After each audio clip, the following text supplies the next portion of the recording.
भाई सबसे पहले मैं आपको बता दूं, अगर आप मतलब 11th में हैं या 12th में हैं या आपके बोर्ड एग्जाम है, तो सबसे बेस्ट अगर मैं आपको बताऊं तो फिलहाल अपनी 12th पे बहुत अच्छे से ध्यान दो।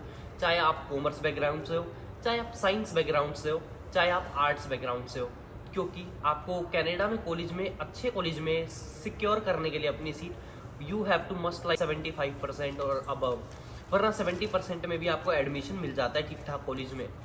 तो सबसे पहली बात है कि 12th अपनी अच्छे नंबरों से स्कोर करो। उसके बाद आता है आइल्स एग्ज़ाम, जो आपका टाइम होता है ना कि 12th के आपने अभी पेपर दिए या बोर्ड्स के से बीच में आपका होता है कि वेटिंग पीरियड की आपका रिजल्ट आएगा, तो वो टाइम होता है आपका बेस्ट, मतलब वो टाइम आपका बेस्ट होता है आइल्स करने के लिए।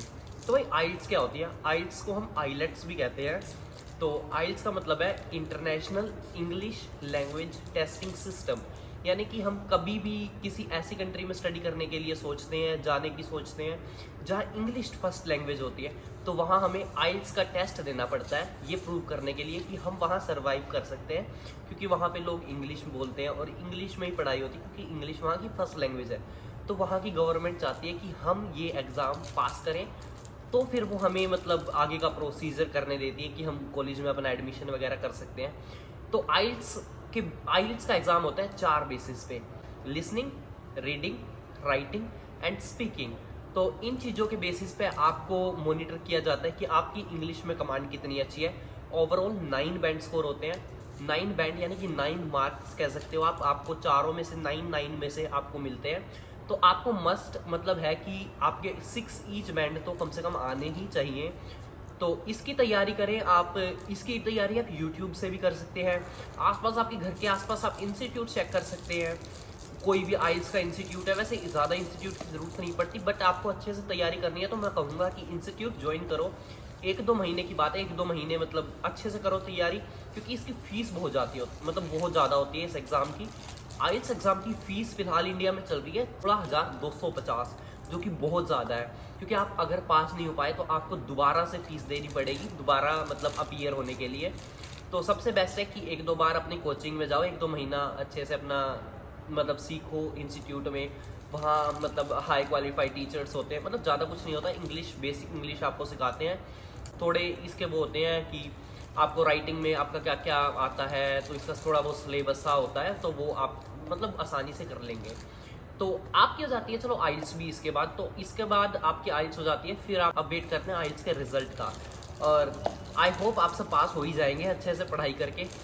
तो फिर बात आती है, तो भाई अब आता है थर्ड नंबर कि हमें ये रिसर्च करनी है। सबसे इम्पोर्टेंट मतलब फैक्टर ये है कनाडा आने का, कि आपको अपनी रिसर्च करनी है खुद, कि हमें कौन सी स्ट्रीम में जाना है, कौन से कॉलेज में जाना है या फिर यूनिवर्सिटी में जाना है, कौन सा कोर्स लेना है। सबसे पहले मैं कहूँगा ये रिसर्च आप अपने आप खुद करें। इंटरनेट पे आजकल सब कुछ अवेलेबल है, किसी कंसल्टेंट के भरोसे ना रहें, किसी एजेंट के पास ना जाएं। ये चीज़ खुद से करें कि आप मेडिकल फील्ड से हैं, वहाँ पे मेडिकल फील्ड में किस चीज़ का स्कोप है, या आपका क्या इंटरेस्ट है कि आप ये सब्जेक्ट में कुछ करना चाहते हैं, तो भाई वो चीज़ आप अपने ऊपर डिपेंड करें। फिर आप एक कंसल्टेंट के पास जाएँ और उसे बताएं कि मैं इस कॉलेज में अपना मतलब सिक्योर करना चाहता हूँ सीट वगैरह इस कोर्स के अंदर। तो कंसल्टेंट आपकी हेल्प करेगा। कंसल्टेंट की फ़ीस नॉर्मली इंडिया में डिपेंड करती है, कई कंसल्टेंट इस प्रोसेस को बिल्कुल फ्री करते हैं क्योंकि उन्हें मिलता है कमीशन कॉलेजेस से। कुछ कंसल्टेंट की कुछ फीस होती है 10,000 से लेके जो कि 50-60,000 तक वेरी करती है, डिपेंड करती है कंसल्टेंट टू कंसल्टेंट।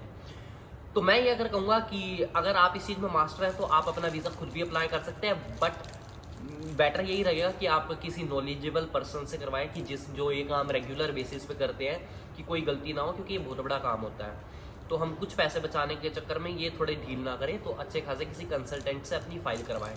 तो अब हम बात कर लेते हैं कि हमने छाट लिया कि हमें किस कॉलेज में कौन से कोर्स में करना है। और भाई सबसे ज़रूरी बात मैं आपको बता देता हूँ कि किसी भी प्राइवेट कॉलेज में ना जाएं। कोई छोटा मोटा कॉलेज है, आपका DLI अप्रूव्ड कॉलेज होना चाहिए, वरना आपको आगे वर्क परमिट में दिक्कत हो सकती है। तो ये चीज़ अपनी ज़रूर चेक कर ले अपने रिसर्च के टाइम पे, और अपने कंसल्टेंट से भी रीचेक कर ले कि आपका कॉलेज DLI अप्रूव्ड है, वरना आगे जाके आपको बहुत दिक्कत फेस करनी पड़ सकती है। और एजेंट्स की कभी भी ना माने कि आपको फोर्स करे किसी पर्टिकुलर कोर्स के लिए या कॉलेज के लिए, क्योंकि वो आपको हमेशा उसी जगह भेजेंगे जहाँ से उन्हें अपना ज़्यादा कमीशन मिलेगा।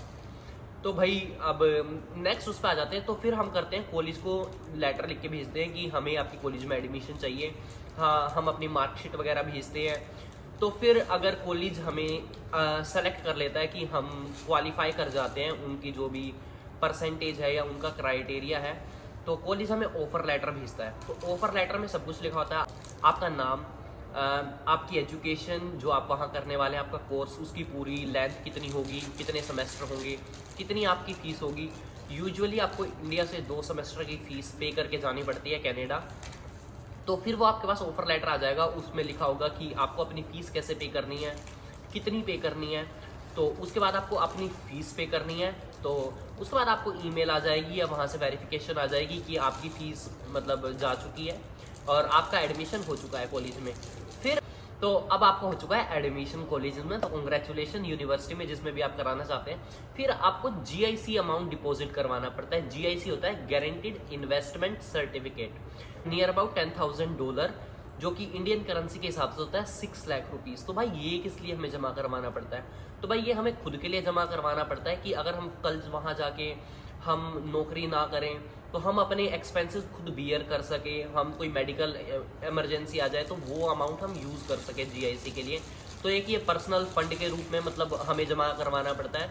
और फिर कनाडा जाने के बाद हमें हर मंथ एक लिमिटेड अमाउंट में या फिर कहें तो किश्तों में ये हमारे बैंक में वापस आ जाता है। पूरे 1 साल के अंदर थोड़ा थोड़ा अमाउंट करके आपके बैंक में ये 6 लाख रुपए आपके वापस आ जाते हैं। तो ये कहीं नहीं जा रहे, ये आपके बैंक में एक तरह से इन्वेस्टमेंट ही है, जो कि आपको आगे अपनी नेक्स्ट सेमेस्टर की फ़ीस भरने में बहुत ज़्यादा हेल्प करेंगे। अगर वहाँ आप जाते ही नौकरी से मतलब ले लेते हैं और नौकरी से अपने एक्सपेंडिचर वगैरह निकालें और GIC अपनी सेव रखें, GIC को टच भी ना करें, तो आप अपने अगले सेमेस्टर की फ़ीस भी मतलब बड़े आराम से भर सकते हैं। आपकी अब वीज़ा फ़ीस कितनी हो जाती है? तो आपकी होती है $150 वीज़ा फ़ीस। उसके बाद आपको बायोमेट्रिक की फ़ीस देनी पड़ती है $85, जो कि आपकी टोटल हो जाती है $225। तो आपकी तो फिर आपका होता है एक मेडिकल एग्जाम होता है, मतलब जो आपका बॉडी वगैरह का चेकअप होता है कि आपको कोई बीमारी तो नहीं है। आपका ब्लड टेस्ट होता है, आपकी हाइट टेस्ट होती है, आपका वेट टेस्ट होता है, आपकी आईसाइट टेस्ट होती है, जिसका खर्चा नियर अबाउट 6,000 से 7,000 रुपये आ जाता है। तो वो आपकी सीधी रिपोर्ट एम्बेसी के पास जाती है। आप जब वीज़ा फाइल करते हैं तो वो उनके पास डायरेक्ट जाती है मेडिकल से, क्योंकि वो मेडिकल रिकॉग्नाइज वो मेडिकल इनके अंडर आते हैं। तो उन मेडिकल्स के अंदर आपको अपॉइंटमेंट लेनी पड़ती है। तो ये बात हो गई आपकी। तो उसके बाद आपकी एप्लीकेशन प्रोसेस करेगी। तो फिलहाल टाइम चल रहा है, वीज़ा प्रोसेस टाइम है फिलहाल 30 डेज़ का। मेरे टाइम में ये थोड़ा ज़्यादा था क्योंकि कोविड के बाद थोड़ा आराम से हो गया था, तो 60 डेज़ 90 डेज़ तक चला जा रहा था। बट फिलहाल 30 दिन के अंदर वीज़ाज आ रहे हैं, तो मान लेते हैं उसके बाद आपका वीज़ा आ गया, तो कॉन्ग्रेचुलेशन। तो ये थी वीज़ा प्रोसेस। और उसके बाद अब आपका आती है शॉपिंग। तो भाई अब आपको कनाडा जाना है तो आप करेंगे शॉपिंग भी। तो शॉपिंग वगैरह में भी आप जैकेट्स खरीदेंगे, शूज़ खरीदेंगे, थोड़े अपने बर्तन वगैरह खरीदेंगे, मेडिसिन्स खरीदेंगे। तो भाई आपका टोटल मतलब मान लेते हैं कि 35-40 हज़ार रुपये आप ये वहाँ पे खर्च हो जाते हैं। ठीक कहूँगा कि इंडिया से जितने हो सके अपने कपड़े लाएँ, बर्तन वगैरह यहाँ भी ठीक ठाक मिल ही जाते हैं। अपने विंटर जैकेट्स ले आए, शूज़ ले आए, थोड़े बहुत वार्मर्स ले आए और कपड़े मतलब थोड़े ले आए, क्योंकि कपड़े यहाँ थोड़े कॉस्टली हैं। बाकी यहाँ सारी चीज़ें मिल ही जाती है कि आप जंगल में तो आ नहीं रहे, सीधी सी बात है। तो कनाडा में भी सारी चीज़ मिल जाती हैं, ठीक प्राइस में मिल जाती हैं। अगर आपको लैपटॉप नया बाय करना है तो कनाडा से बाय करें।